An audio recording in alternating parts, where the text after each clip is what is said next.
Thank you very much, Peter. A very good afternoon for all of you. It is a great pleasure to be back here to ANU. I studied here back on 1997 to 2001. I did my PhD at ANU, and it's always pleasure to be back to ANU, to see my former teacher, colleagues, and this afternoon, Peter asked me to share my view regarding some economic policy, or we call it the Indonesia choices, related about probably the trajectory growth of the Indonesian economy. Let me start by posing a question.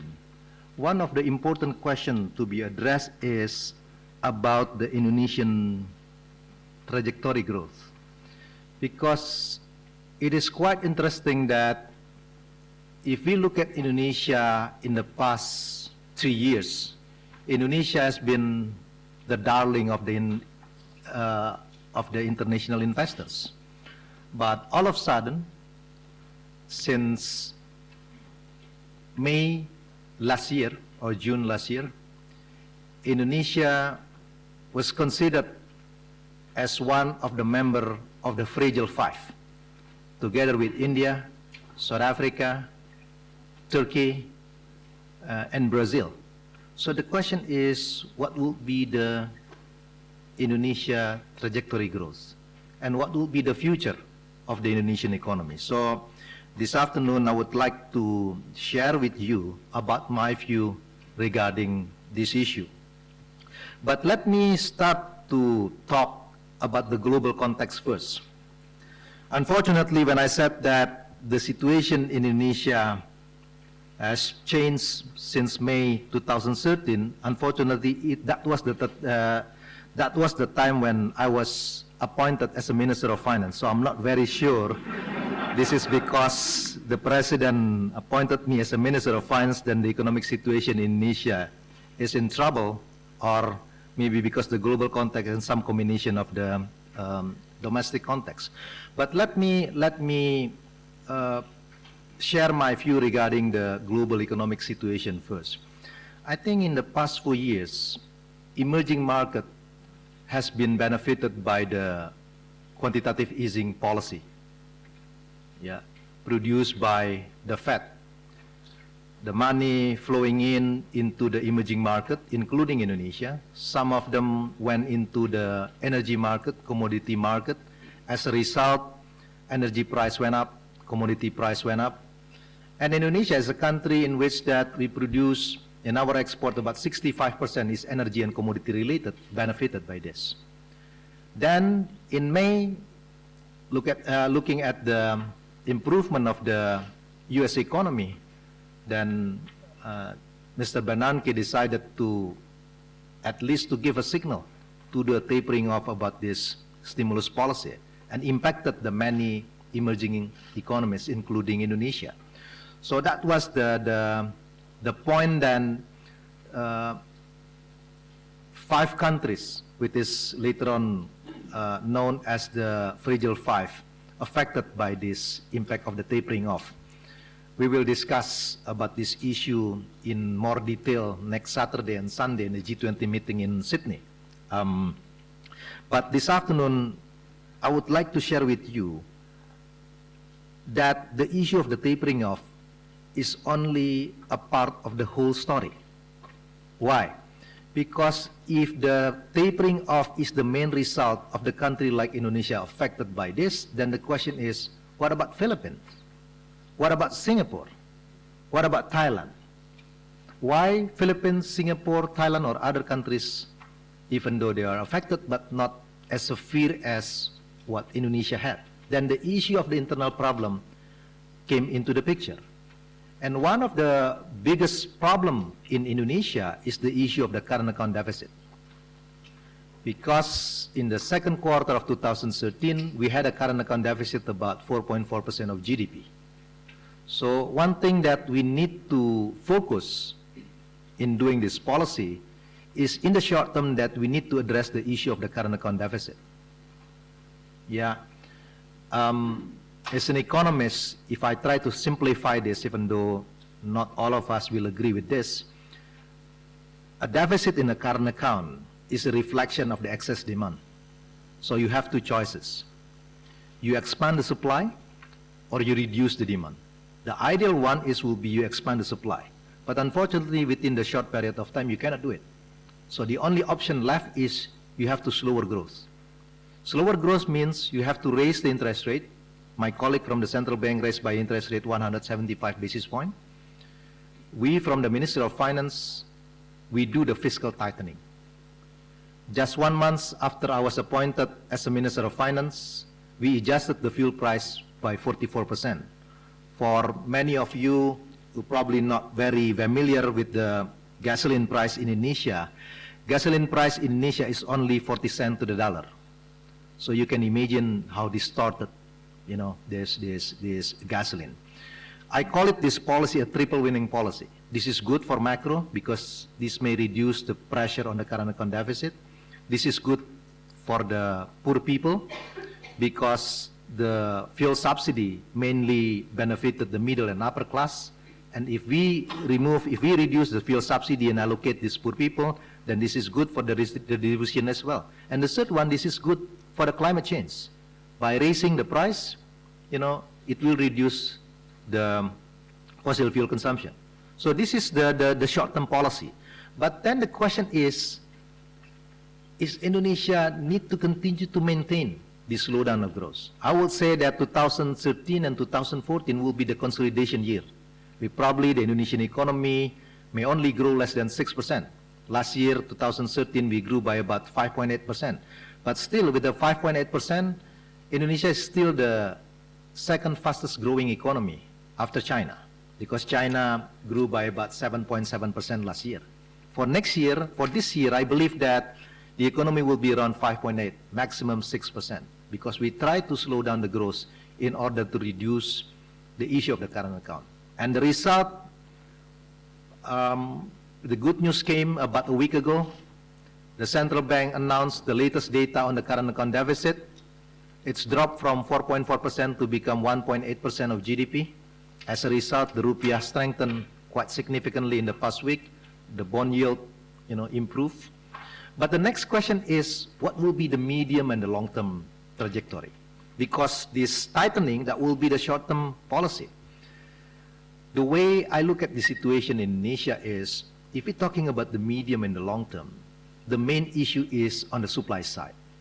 Because, as I mentioned to you earlier, if we have to choose for solving the problem of the current account, we need to focus on a slowdown of growth. But in the medium and the long term, we need to see the issue of the supply side. If I'm talking about supply side, then there are three issues here. The first one is about the trajectory growth regarding human capital. The second one is the issue of the infrastructure, and the third one is about the institutional aspect. I would like to emphasize on those three issues. The first one is in the human capital. If we're talking about medium and the long term, I think a bit difficult for Indonesia to continue to rely only on cheap labor or natural resources. Because by 2020, Indonesia will become the permanent net importer of oil. Because reserve decline, production decline, the problem of environment. And if you look at, I'm not an expert on this particular issue, but if you look at the recent development in which US producing a shale gas, making the price of shale gas around less than $3, this will make US become less dependent to the Middle East. And we can see some of the foreign policy in the US now related to this energy issue as well.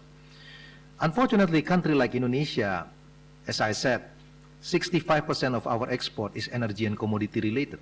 So somehow we have to change this paradigm. If we learn from the history of economic development, there were three countries entered the middle income level. It was South Africa, Brazil, and South Korea. And only South Korea managed to become new industrial economies. South Africa and Brazil remain stay as resource-rich countries. So I think in the future, Indonesia needs to focus on the issue of human capital, to emphasize on the innovation and technology. But when I'm talking about innovation and technology, it doesn't mean that we are going to build the skyrocket or airplane like what we tried to do, yeah, back on the 80s. I can give a very simple example about improvement in innovation and technology, but staying in our comparative advantage. For example, like in the garment business. It's very hard for Indonesia to compete with the Bangladesh because their wages is probably 1/3 compared to us. But with the rising middle class, people now start to look at about design of what we call batik. My friend Frank is wearing that batik shirt now. And with the rising, with the middle class now in Indonesia, people are willing to pay thousands of US dollars to buy batik. So it means that we probably need to move into the next stage of development, still stay in the garment business, but try to find a niche market about the design. And this is the role of the innovation.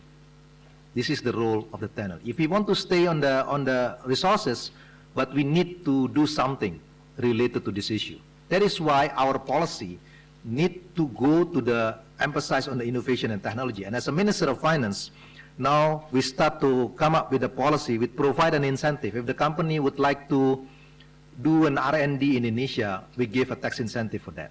If you like to do a training in Indonesia, we'll give a tax incentive. Why I believe in this training system? In Indonesia, the government has this training center, but unfortunately, every graduate from the government training center need to be retrained again. Why? Because all the equipment is outdated. If now we are using the Microsoft Word document, probably they're still using WordStar or Lotus. But it's probably, maybe, the young people, they never heard about this WordStar or Lotus. Yeah. But this is true. So my point is, rather than the government provide a subsidy or budget for this training center, why don't we ask the private sector to do it and give a tax deductible, which is more appropriate? So that kind of policy that we are preparing now. Now let me move to the second issue about the institutional aspect. One of the problems in many countries, in emerging market or developing countries, is always about the institutional setup. And one of the problems about institutional setup is sometimes we are not patient enough to look at this institutional setup. And we always come up with the first-rate policy recommendation, but cannot be implemented. My criticisms to my colleague from World Bank and IMF, they always come up with the first-rate policy, but can only be implemented 25 years from now. Why? Because the requirement of the institution is so sophisticated. If it's still in the Jurassic Park, please don't come up with the policy recommendation with the quality of like Star Wars. It never worked. So we need to, instead of talking about best practice, probably we need to talk about the best fit. So let me share with you about what we are doing in doing the reform. Sometimes when we do reform, we are not patient enough. One of the reasons many Indonesians become religious is because they have to deal with the government.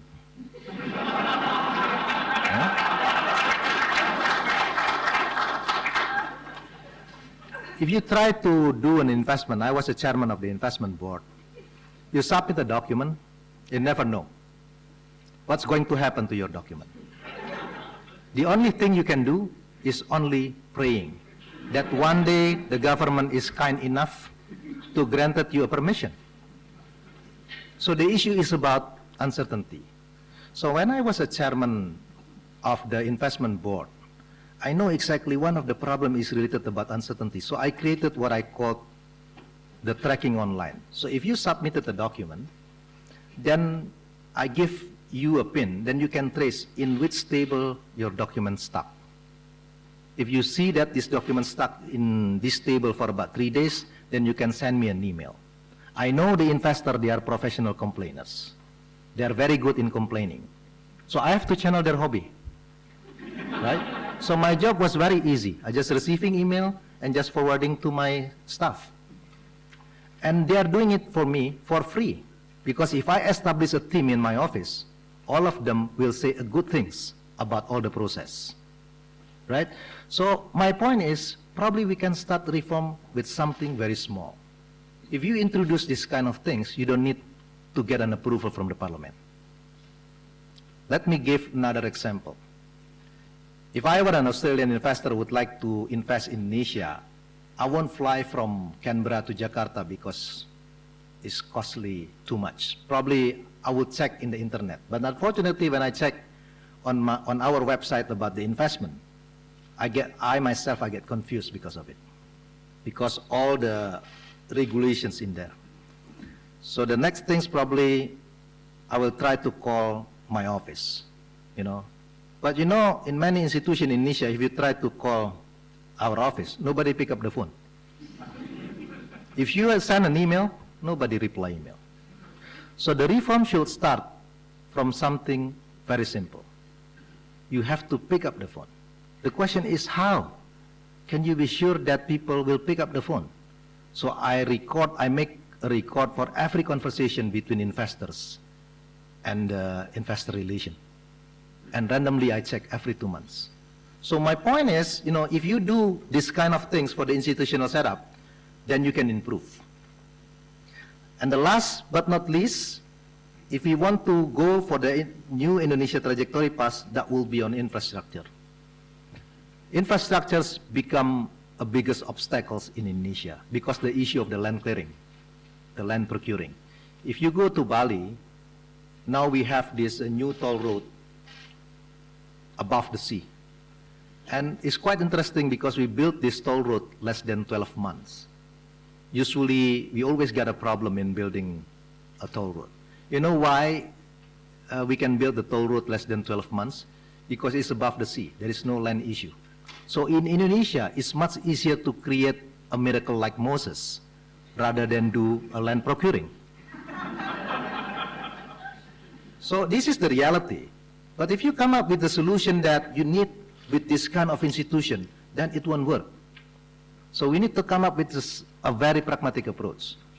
Now, the new land bill has been passed because in Indonesia we don't have the eminent domain law. By 1st of January 2015, if you have a dispute about the land price, you can go to the court. But before that, probably we have to find a way, given at the institutional setup. So my point is, probably in the future, Indonesia need to address this issue about this human capital, about the institutional setup, about this hard infrastructure. Yeah, and I still believe that looking about the potential, then this country can maintain the growth 7 to 8%. And lastly, Peter, before I conclude my remarks, probably I have to remind you and also give a sort of like warning or disclosure that investing in Indonesia is very dangerous because it's addictive. Thank you very much.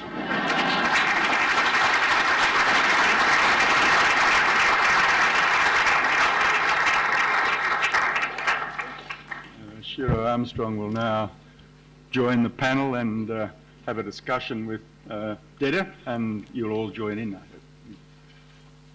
Okay, thank you, Peter. Welcome, everybody. My name is Shiro Armstrong. I'm a fellow here at the Crawford School of Public Policy and co-editor of the East Asia Forum Quarterly, the magazine we're launching today.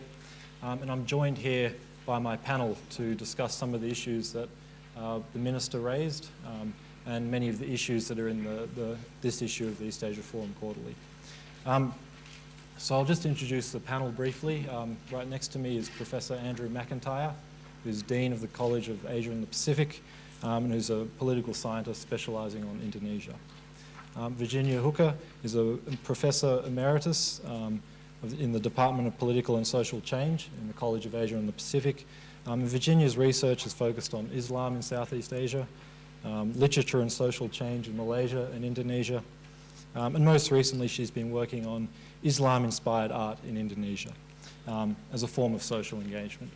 And to the very far right of me is Hugh White, Professor Hugh White, suitably, Professor of Strategic Studies in the School of International Political and Strategic Studies in our college. So I might kick off by just drawing Pak Dede out on one or two issues. You mentioned you're in charge with the Bank Indonesia of engineering a demand-side slowdown. Growth was below 6% last year, and you did mention that for a country like Indonesia's with such a young population, at the stage of development, the potential growth rate should be 7 or 8%, in fact. And so really it is the supply side that needs to be lifted, the capacity of the economy that needs to be lifted. And throughout your explanation of how to do this, I thought one thing that interests me was missing, and that's the external economic engagement. And so there's something structurally wrong with the economy. Indonesia's manufacturing exports are relatively small as a proportion of total exports, and you're really outside of an outlier in the region in terms of being integrated into supply chains. So how important is Indonesia's external economic engagement? It's a big country, and there's a tendency to be inward-looking and rely on the domestic economy in large countries. But if you could. Well, thanks, Hiro. I think this is a very important question. I think even though Indonesian domestic market is huge in terms of, because we are a country with 240 million people, but I do believe that our strategy, our growth strategy somehow should be also rely on the global demand. Because if you look at, for example, about the East Asia economy, about the intra-trade, we see that in the past 20 years about how important the intra-trade within the ASEAN country and also East Asia. And the future of the global economy will be part of the production network. If Indonesia is not part of the production network, then we'll be left out. But I think it is also very important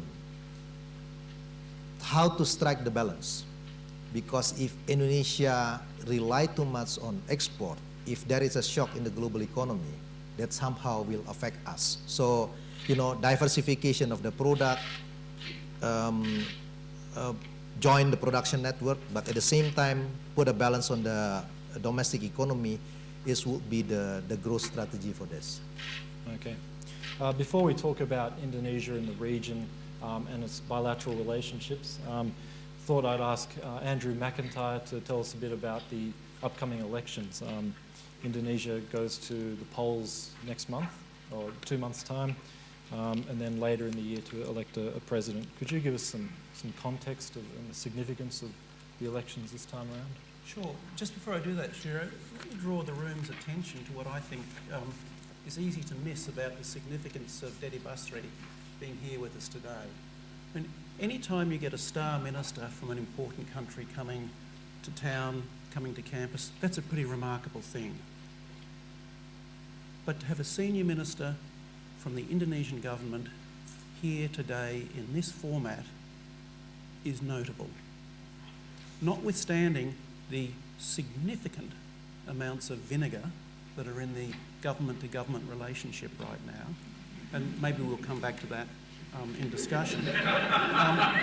Notwithstanding that fact, here is a senior minister who is willing to be here in a forum like this and is permitted to be here in a forum like this.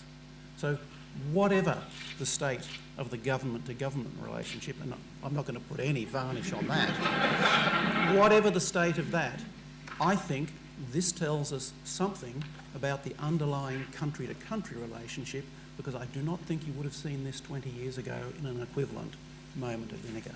Back to your question. The upcoming elections.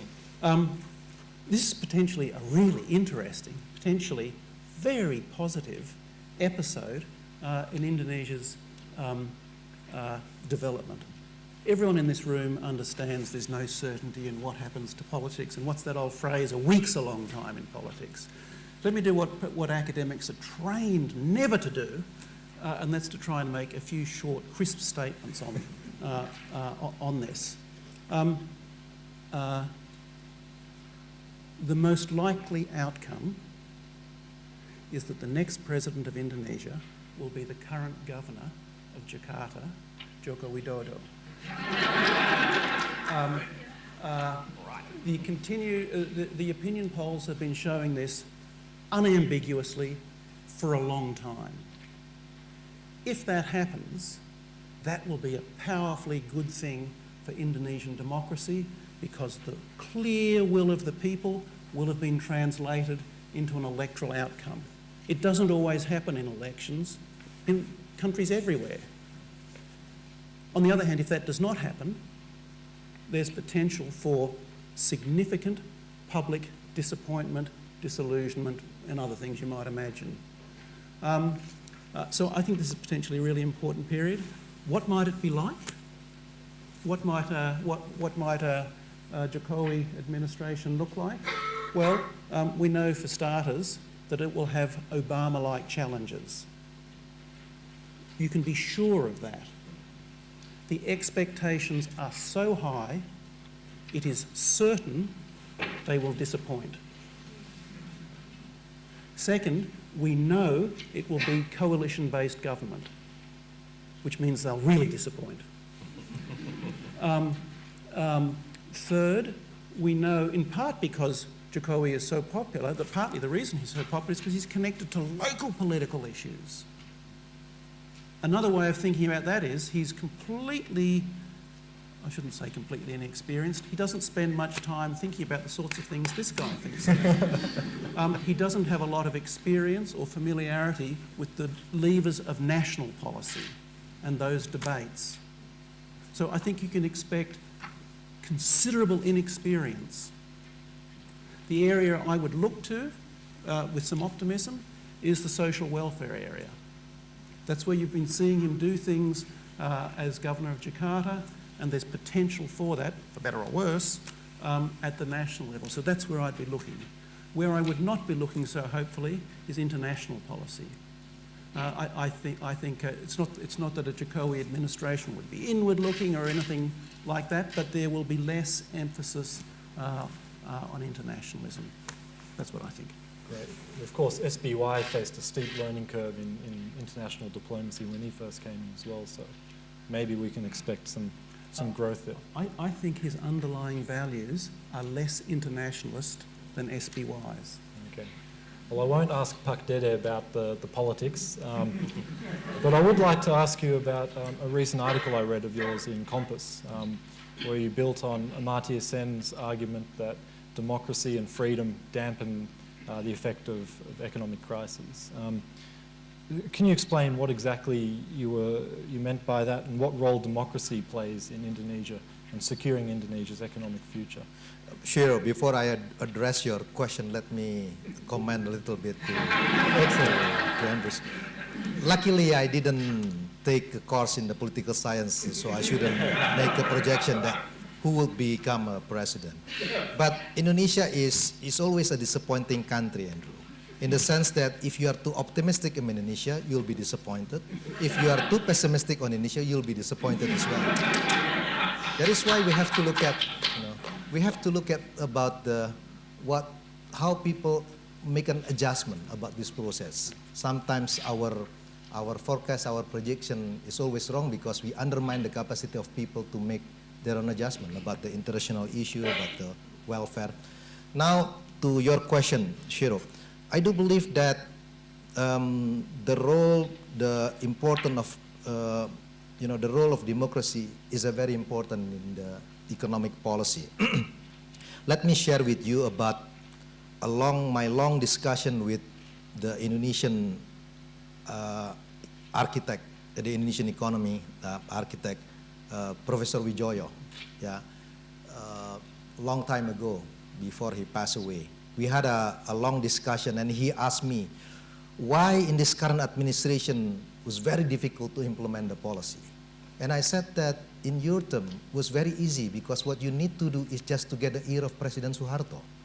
And President Suharto will provide a political shelter to make this economic policy to be implemented. But in this current situation now, let me give an example. When we come up with the issue of adjusting the fuel price, we need to convince our colleague in the cabinet. When we've been successful to convince our colleague in the cabinet, we need to convince the president. We need to convince the parliament, to the media. And this is something new for us. because we're never accustomed to sell our idea. And the good news about this democratic process is, if you want to do something, that you need to talk to the people. You need to convince people that this policy will work. Sometimes people are not patient enough.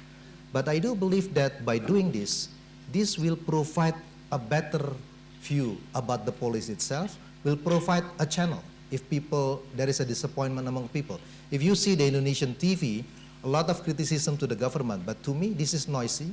This is just a noise, but not a threat. Why? Because people can criticize what the government, and this is very important in the public policy. This is something that we missed before the 1998. So that is why I do believe with the Amartya Sen's argument that if we want to prevent the economic crisis, one thing that we have to be sure is the foundation of this freedom and democracy. Virginia, despite some of the similarities between Australia that Pak Deda has just mentioned, Australia and Indonesia are very different culturally and institutionally. How does that play into the bilateral relationship? Thank you, Shiro. Well, just to say, you've seen an example of the charm that Indonesia can exert in supporting and selling their policies. So to thank you again for doing this. And you have great success on the world stage. And I'd like to also say that your wife is a graduate of this university. And she has been doing her part in encouraging foreign investment in areas like fashion and batik. So I'm glad you put in a promo for batik. Otherwise you will be mad at me. Exactly. So I'll respond to Shiro's question from a slightly different angle by starting with a recommendation that as many of you as possible look closely at this beautiful issue. It's not only a pleasure to read. I'm not doing a promo. This is serious. It's not only a pleasure to read, but it's a most useful tool, and I think it's a model for showing how Australian and Indonesian scholars, not just scholars, but people working in the World Bank and other international organisations, working very practically, can come together and put out an up-to-date, beautifully presented, well-expressed, heavily factually supported document such as this. So I do commend it to you, and I saw some available at the door before you come in.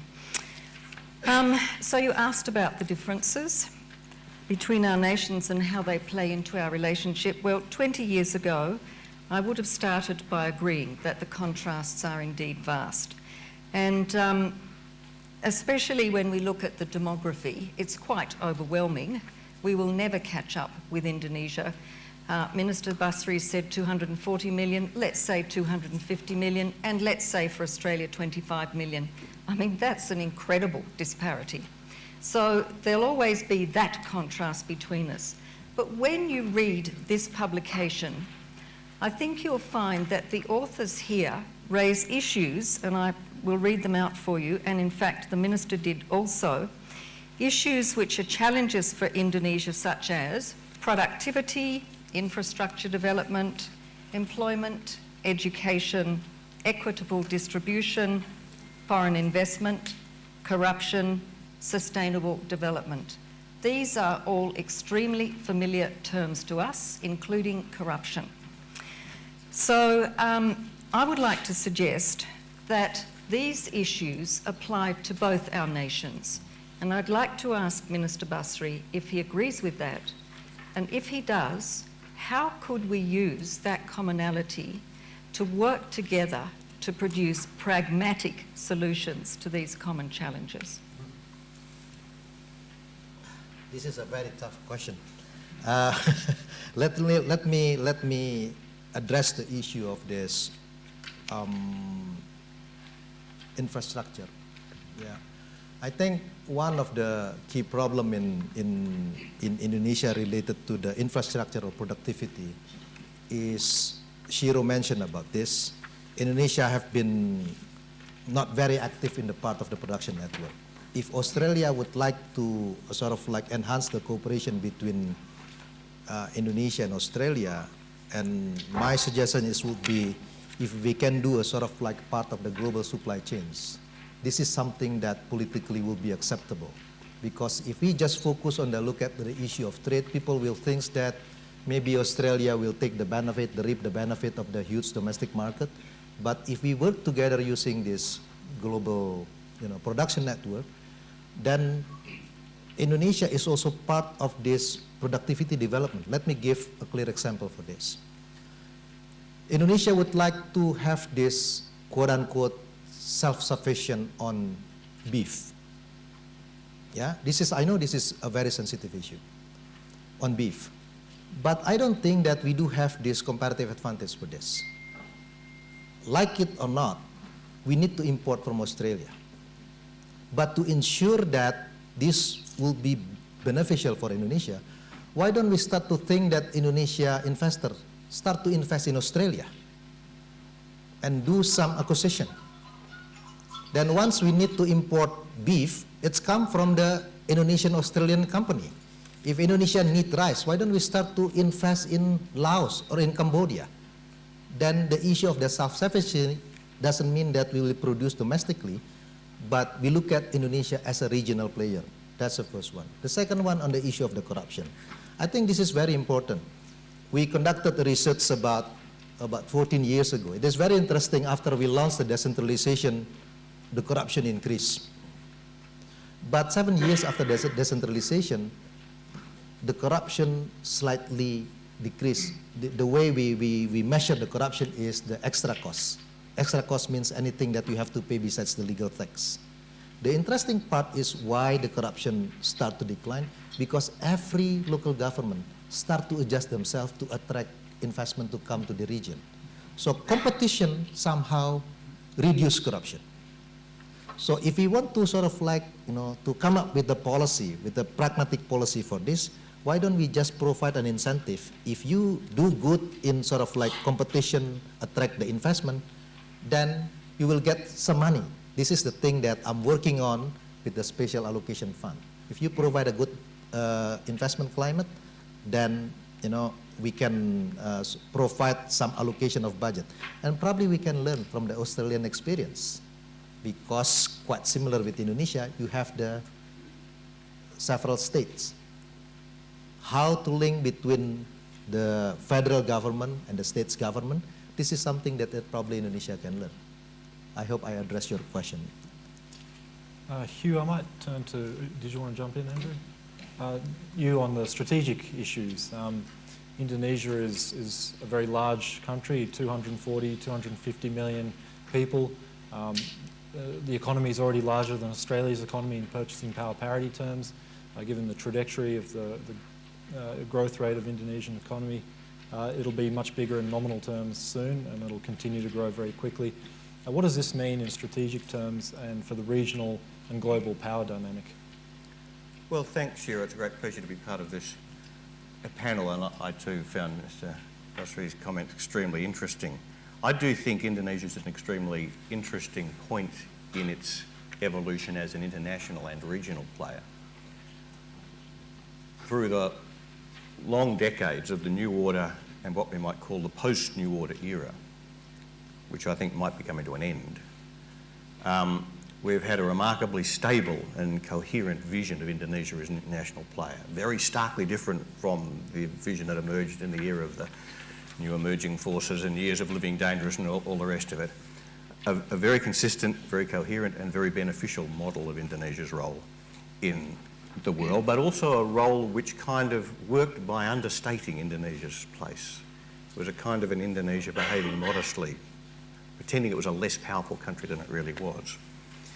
And that worked very well for Indonesia, amongst others. But I do think we're now seeing three changes which render the maintenance of that particular approach to Indonesia's international position very hard to sustain and perhaps inappropriate to sustain. The first, of course, is steady economic growth.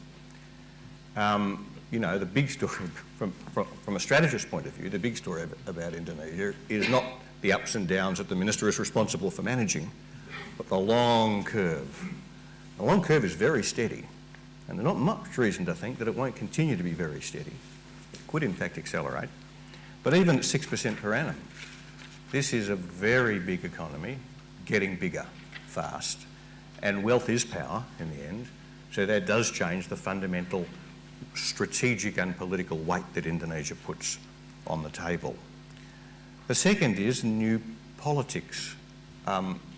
It does seem to me, I'm a much less expert analyst of Indonesian politics than Andrew, but it does seem to me that the choice that Indonesian voters will face in the middle of this year for a new president is quite likely to produce a president that simply does not accept the assumptions that have underpinned the management of Indonesia's foreign policy going back to the establishment of the new order, and which has survived, rather interestingly, through the post-new order era of the president since the fall of Suharto.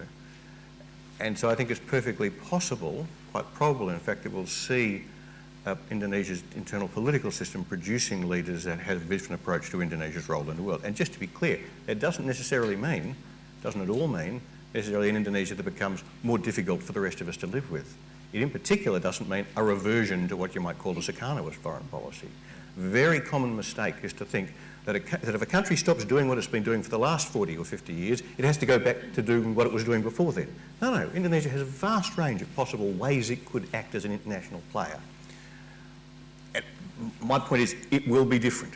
A country which is bigger and stronger and has a different political system and a different political culture will act as an international player in a different kind of way. And the third point, of course, is it will be a player in a different region.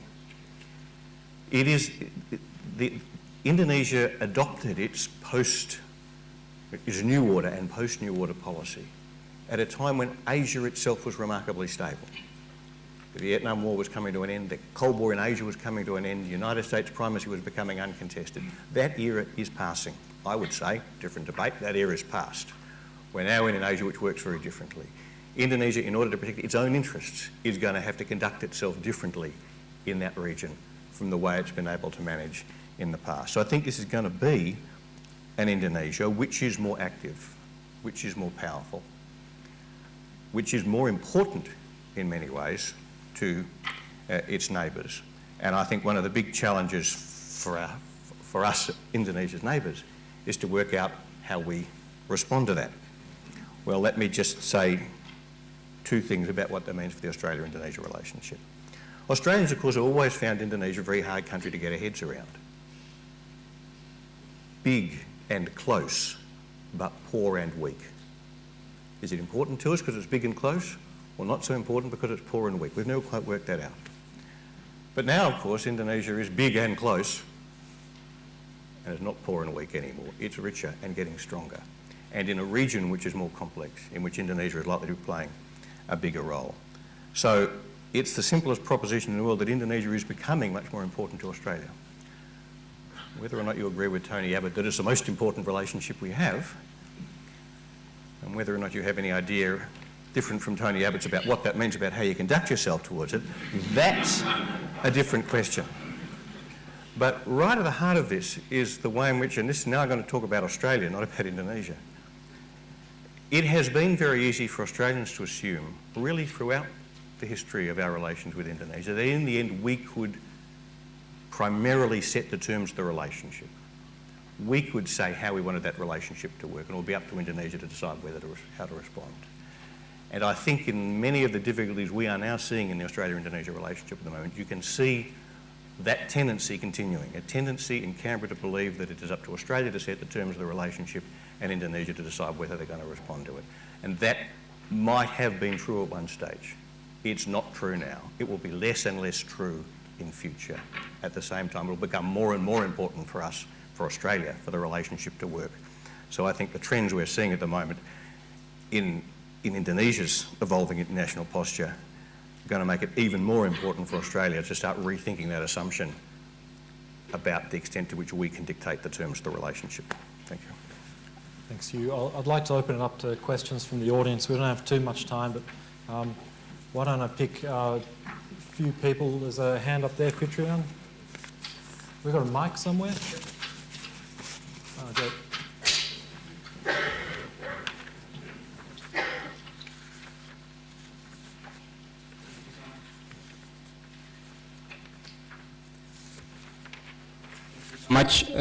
My name is Fitrion Aldiansha. I'm a PhD candidate at Crawford School. It's good to see you again, Mr. Minister. after a while. I'd like to ask you something that you mentioned briefly in your presentations. It's about transforming the Indonesian economy from natural resource rich to more human capital driven. It's a good way, I believe, but it's challenging and it requires tremendous support from different stakeholders. I recollect an example of a recent policy done by the Indonesian government in terms of banning mineral ore export from Indonesia and push companies in Indonesia to build smelters domestically. Nevertheless, I see that those companies are the ones that strongly opposed to this kind of policy. This is just an example. So I'm just wondering whether you can elaborate further about the way that the Indonesian government currently and in the future trying to push this, transforming the Indonesian natural resource-based rich into more human capital driven. Thank you. No, please. Okay. Well, I mentioned to you earlier, let me give a very concrete example about the lifting of the production of oil. Probably this year we'll only be able to produce about 800,000 barrels per day. Started probably beyond 2015, this will continue to decline. Yeah, it means that by 2020, Indonesia will become the permanent net importer of oil. If you're talking about the other resources, for example, you mentioned about mineral, about everything, we somehow need to address the issue of the environmental impact as well. And if we learn from other country experience, the resource-rich countries stays in the boom-bust cycle. That is why if we look at the case of the South Korea, it is very interesting because they put emphasis on the issue of the innovation and technology. But the problem is sometimes we are not patient enough. We'd like to do a leapfrog. You know, we produce the aircraft, the skyrocket. Probably it's not continue to be, at least at this stage, to our comparative advantage. So if we want to improve, to upgrade our technology ladder, this should be based on our comparative advantage as well. That's the first thing. That is why I mentioned about garment, because we can stay in the garment business, but we move from the cheap garment into to find a niche market by introducing a design. What else? Other thing that we need to do is, you know, on the natural resources, this is related to the using the more issue of the human capital. But the question is how to improve the human capital. There are two paths for this. If you go for the evolution, you ask people to do an education, go for the high school, university, but probably we don't need, you know, all the people go to the university. What we need to do is vocational training. We should emphasize on this, but the government has a constraint for it because we don't have much money for it. Then my answer to this issue is, why don't you just be pragmatic and ask the private sector to do a training? And what the government can do is just give a tax deductible. I met some investors from the US every time they come to Indonesia, and I said that, can I ask you one thing? Could you do, when you do an investment in Asia, could you provide a training system for us as well? And big companies start to do this kind of things. I do believe with a pragmatic approach like this, we can move. And from the government now, we provide a fiscal incentive. If you invest in Indonesia, do an R&D, I'll give you a tax incentive. If you invest in Indonesia, you do training, I'll give you a tax incentive. So we're using the fiscal framework to direct the policy. Of course, this will not be perfect, but at least, now at least we give the foundation or signal towards that direction. We have time for one more question. Is this rare? Yes, from the front here. Minister, thank you for being with us today. I'm wondering, I'm interested in what you were talking about in terms of deepening the relationship between Australian and Indonesian businesses in terms of the opportunity to co-invest, say, in beef or sectors in agriculture that you mentioned there. Can you foresee those that kind of growth in the trade sector when at the moment we do have the difficulty in the political environment between Australia and Indonesia? And do you believe that trade is quarantined, so to speak, from the political distractions between Australia and Indonesia in the same way that some of our political leaders do? Okay, let me try to address your question. Let's put the political issue as a constraint. Then we have to come up with a policy which is politically acceptable, right? So this is the political issue is a constraint, then we have to come up with a policy which is politically acceptable. One thing, every time Indonesia or many emerging markets join the free trade agreement, they are always worried they cannot reap the benefit of this trade agreement. Why? The problem is not from the demand side, but from the supply side, their capacity. Even though you lower your tariff, doesn't mean that Indonesia could provide a good enough product which satisfy the standard of product in Australia. So if you want to make Indonesia engage or other emerging countries engage on this, why don't you support them on the issue on the supply side as well? Increase the capacity. So let me give a very simple example, the thing that we can do hopefully very soon. Indonesia send their product, export to Australia, but cannot meet the standard. They already send their product and rejected by the Australian custom or quarantine. The transportation cost is very expensive. Why don't we start to introduce the quarantine in Surabaya? So if this pass the Australian quarantine in Surabaya, you don't need to do a pre-shipment inspection, you don't need to do an inspection again in Australia. And for the Indonesian side, there is no transaction cost, because once this good rejected, then there is no cost for them. That kind of pragmatic approach will enhance this, this cooperation. So let's the political issue as a given. It means that many emerging markets, including Indonesia, always concerned about their capability on entering the market like country like Australia, then support on that particular issue. That is why my answer towards this is put Indonesia and Australia together in terms of this production network, trade facilitation, maybe cooperation in quarantine, in customs, then start with something very simple. If we start to do reform with the uphill battle, you will lose. But start with something that could be implemented, within a week, within 1 month, the easy things. Then you create a success story. Once you create a success story, you're going to create a bigger beachhead. Then this project will work. Thank you. Unfortunately, we've run out of time. We've got a class waiting to come in here next. But I would like to say the Minister has outlined many of the economic challenges that Indonesia is facing. And Minister Basri is right in the box seat. Hopefully, they'll keep him busy for a long time, but hopefully in the box seat in a new government as well. The stakes are high for Indonesia. There is risk of becoming trapped in a middle income trap. But as we heard today, the decentralization of power continues, democratic system is entrenched, and so I think there's still a lot of focus on improving and strengthening institutions in Indonesia.